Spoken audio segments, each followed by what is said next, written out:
guys, nandito tayo sa Cod Kalay sa Bangkok. Tayo ay kakain ng mga seafood. Tour ko lang kayo sa mga available nilang pagkain. So you can choose from this. Makita ko lang sa inyo Razor clam pala yan. Daming options guys. Prawns. Ito yung kanilang mga pusit. Yan. Yung kanilang crabs. Ayan, nandito rin. Ayan, ibang klase.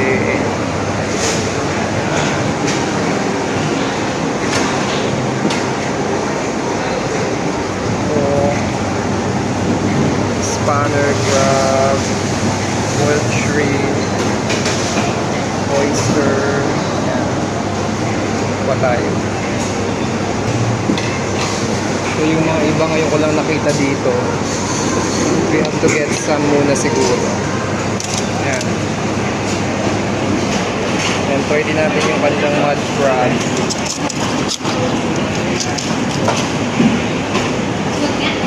Subukan natin lahat to guys. Yan. Okay, muna natin doon sa ating table. Yan. Ito babalikan natin. Tapos ito pa sashimi, sauces,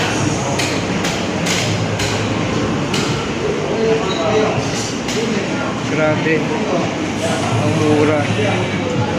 O ayan, magsasawa ka sa option. Yan.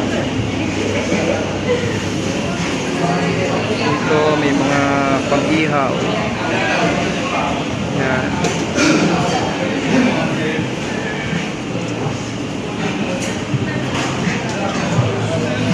Dami.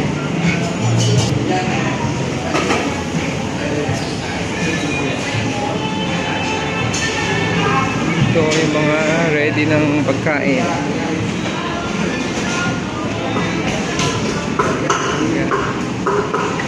So ilagay muna natin doon sa ating lamesa. Ayun pa, yung mga luto na. Ilagay muna natin sa table.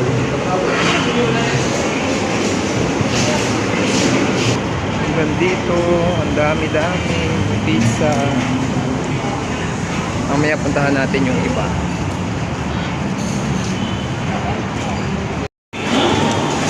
Sa ating pagbabalik ay kukuha nitong mga river prawn. Natin itong river prawn syempre, diba? Tiger prawn.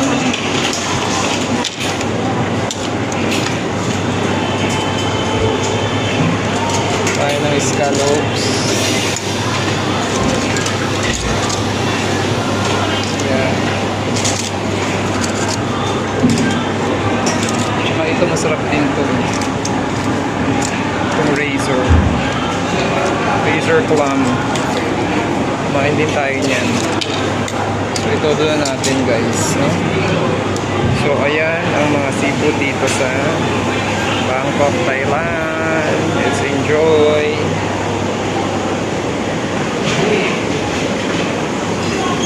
So they have sauces dito and different drinks nandyan din. Yan. Limited lahat. Yan. Time pinggan.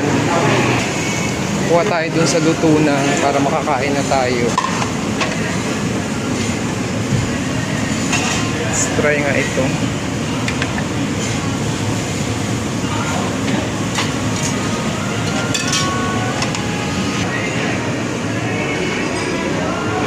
Kaya natin tong spinach. Let's try this spinach salad. Yan. So low carb tayo ngayon. And we will be enjoying the food. So tsaka na yung mga chicken. Mamaya balikan natin. Yan muna guys, kain tayo. Yan guys, muna yung mga kinuha natin. Yan. Ayan, tapos nag-grill na tayo. Kaya sa loob. Ang pinaka-disadvantage lang dito kasi, malayo talaga yung ano. Malayo yung kuha ng pagkain doon sa loob. Pero, napakadami naman. Talagang nag-i-enjoy ka talaga. So, yan o, ang tataba nung ano, crab. So yan, magluto muna tayo guys ha, at tayo kakain muna. So guys, itsura, pwede ka ring manguha doon sa gilid, may mga nakalubog sa tubig. Tapos yan, ang lapad nung kainan dito guys.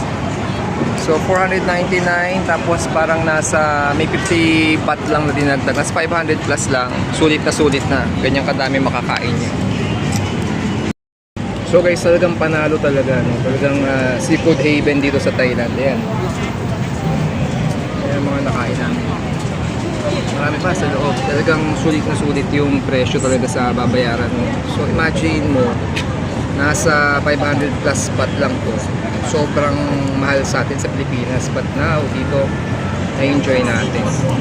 So sana in the future sa Pilipinas maging ganyan na din. Mura din yung mga seafood dahil tayo ay nasa tabi ng dagat. So yan guys, share ko lang sa inyo. Iba't ibang ano nila dito, sabi. Iba't ibang seafood. I-enjoy ka talaga. Yan. Isda rin dito.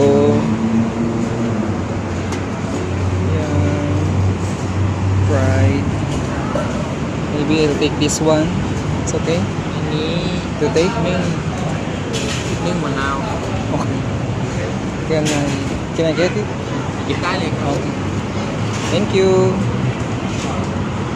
Okay, so ito siya, fish. Tikman natin ang isda. Yan.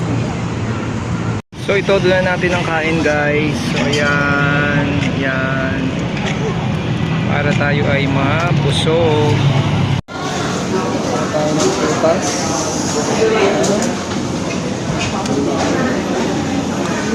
Isa. Tayo natin yung bayabas.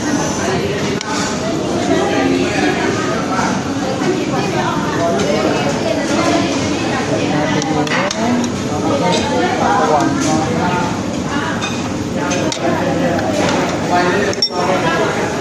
So yun lang guys, sharing ko lang sa inyo. So, pag kayo nagawi dito sa Thailand, pwede nyo rin itong puntahan. So, yun lang guys. Thanks for watching. See you sa ating mga susunod na vlog. Bye, bye.